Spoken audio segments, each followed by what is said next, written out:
On the line with us is our old buddy Larry Cohen. Larry is the board chair of Our Revolution. He's also the board chair of the Democracy Initiative, past president of the Communication Workers of America, the CWA, ourrevolution.com, of course, the website.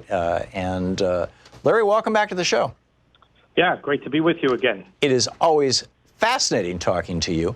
Over the weekend, I've been working on this book on monopoly, which is going to come out next year, and the huge correlation that I'm seeing is that when Reagan stopped enforcing the Sherman Antitrust Act in 1981, the explosion of these giant companies, started to sweep across our landscape, and almost one-to-one ratio, almost in lockstep with it, as these companies got larger and larger, they got more and more effective at breaking unions and purging themselves of unions and of benefits that the unions had negotiated, things like pensions.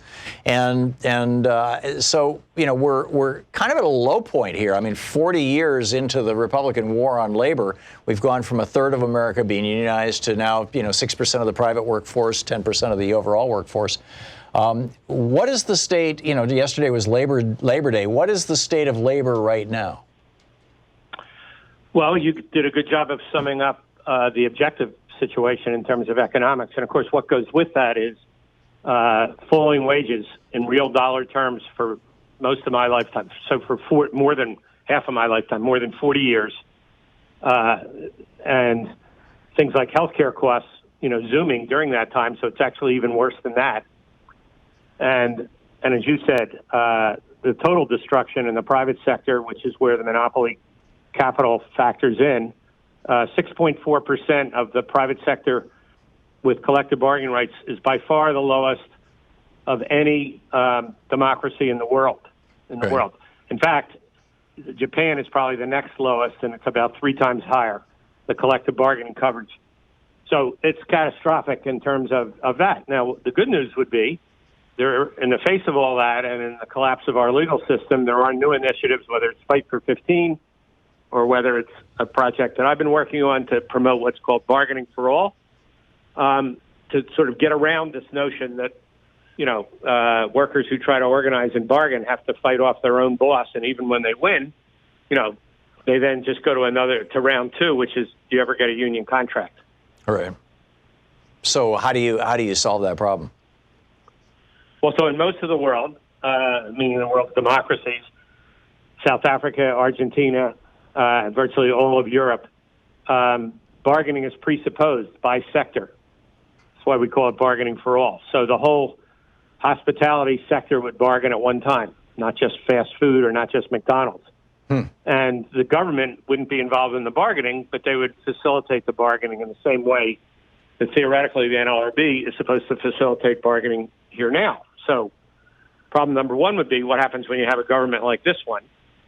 And there are solutions to that, but mainly it's that, working class people are going to have to be part of a political movement, or there's no structural solutions to this. So to that point, I know Bernie has called for years for a political revolution. I think that Elizabeth Warren's, she doesn't use that language, but certainly the policy prescriptions she's prescribing are a political revolution.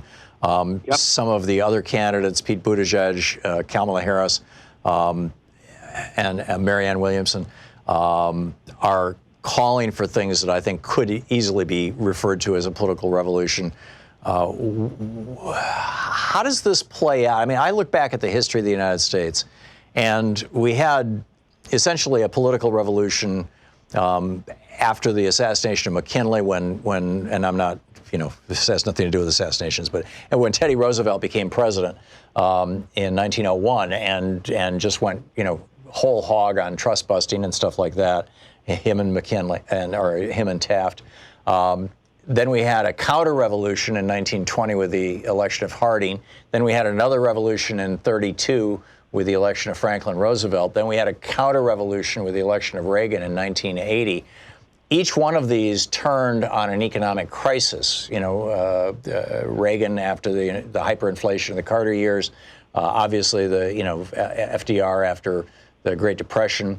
McKinley, we had the Great Depression of 1897 that was arguably worse than the crash of 1929, that led to Teddy Roosevelt. Is it possible to have a revolution outside of a political crisis, or is this slow-moving political crisis that brought to us by 40 years of Reaganomics, has it reached a tipping point where it's widely perceived as as an economic crisis, and that's enough to drive it? Or is my whole theory that you need an economic crisis to produce a political revolution just nonsense? Well, I would never say that, because I've learned so much from you, seriously, over the years. No, I don't think it's nonsense at all. I do think we are in a crisis. The stagnant and even declining real wages that, the overwhelming percentage of this country and now their children, because it's longer than a lifetime of work already, have experienced. In my organizing around the country, even since I left as president of CWA the last 4 years, I think people are anxious to organize and build for that kind of revolutionary change. And I think part of it is in the face of big money in politics, which you talk about all the time. Is that electoral, or what other forms can that take, so that ultimately it has to be somewhat electoral? And how do we build that kind of majority in the face of, the election next year will be probably $8 or $9 billion, right? Which is staggering. That's more than the rest of the world put together will spend on elections in 2020, way more. And so, I think it's a daunting challenge we face when you look at, as Bernie would say, the way the rules are rigged. By the Supreme Court specifically, yes. Well, the Supreme Court, but even in the Democratic Party itself, it goes on and on. Yeah, well, I wanted to get to that, Larry. Unless you finished your thought. Have you? No, I would just say that I think it's an awesome sort of challenge to get enough people moving, in the same direction, so that a different argument about the economy can get real traction. I do think we're closer to that than we've been in decades, but you never know where the tipping point is. As the saying goes, it's always darkest right before the dawn. Well, I think that this is all a variation on the old AA thing, and I've never been in AA, so I might be mischaracterizing this, but my understanding is, there's kind of an underlying assumption you have to hit bottom before you really seriously start to come up. And, I think that for a lot of Americans, the Trump presidency, 40 years of neoliberal economics have taken us to bottom, which leads me to the question, where's the Democratic Party in all this? We see the positions of some of the presidential candidates, although the media would much rather relentlessly focus on personal issues, and did somebody gaffe or say something wrong, or are they, is Elizabeth Warren's Native American ancestry an issue, or is Joe Biden's flaky memory an issue? They don't want to talk about policy, but when you're a policy guy, I'm a policy guy. When we actually look at the policies of the Democratic candidates for president, at least the ones that are polling at more than 2%. It seems to me that there's a fairly progressive tilt to most of them, and even Biden is taking some progressive positions. A, your thoughts on that, and B, how is that translating into the party as a whole? I had Mark Gamba, a guy here in Oregon, who is taking on Kurt Schrader, who's the head of the Blue Dog Caucus, and literally taking money from Koch brother affiliated organizations, a Democratic member of the House of Representatives right here in Portland. And Mark Gamba is trying to challenge him. He's the mayor of one of the towns here in the primary. We're seeing primary challenges like this. This is how Ocasio-Cortez got into her seat in the House, was in a primary challenge. What's your sense of how things are going with the party? Is the party actually moving in a more progressive direction and fast enough for you? Well, it's never fast enough for me. But so there's 57 parties, and I think that's important because the path for change is within each of them. That includes the territories. Okay, so you're talking about there's the national party, there's all the state parties, and then there's the parties in Puerto Rico and Guam and the Virgin Islands? Is that okay? Yep. And so the only way change actually can occur is through the states.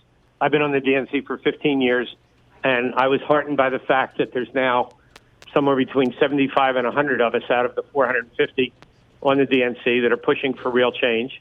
I would say that this chairman, even though we had a big difference over the climate debate last week in San Francisco, at least now it's a party when they meet twice a year. There's actually debate.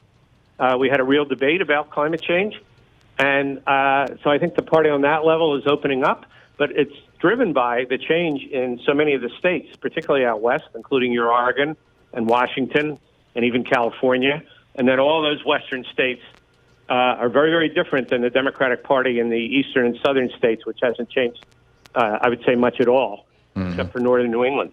So there is a path for change there. I think it's a critical part of it because part of the rigging in our country is it's almost impossible to, unless the Democratic Party itself integrates and forms a new party, it's almost impossible to not be hugely disadvantaged working outside it. So you pretty much, in my opinion, need to work inside it. It is opening up. There's a long way to go, and it's not going to really change unless we break open these Democratic parties in the Mid-Atlantic, particularly New York, New Jersey, Pennsylvania, Maryland, and the South. And we got a long way to go there. Now, is that just a matter of getting more progressives to show up and say, hey, I want to participate, or are there structures in place that keep people like that out? We have 30 seconds, Larry, till we hit a hard break. It's definitely both. And it's both. Most precincts have no precinct chair, so people can run. And then it's about pyramiding up from the precinct level to change the party. Right. So we have a long way to go, but we're in it to win it. Yeah, so we're back to my mantra, that I learned from, frankly, the Tea Party guys back in 2008, which is volunteer for the party and then run for precinct committee person. That's right. And Warren plus Bernie is far greater than any other candidate. It's 40% of the votes. Yeah, that's the good news. The two open progressives who are not taking a penny of corporate money, the only two who are not taking a penny of corporate money, as far as I know, have literally 40% of the primary vote right now, which should encourage all of us.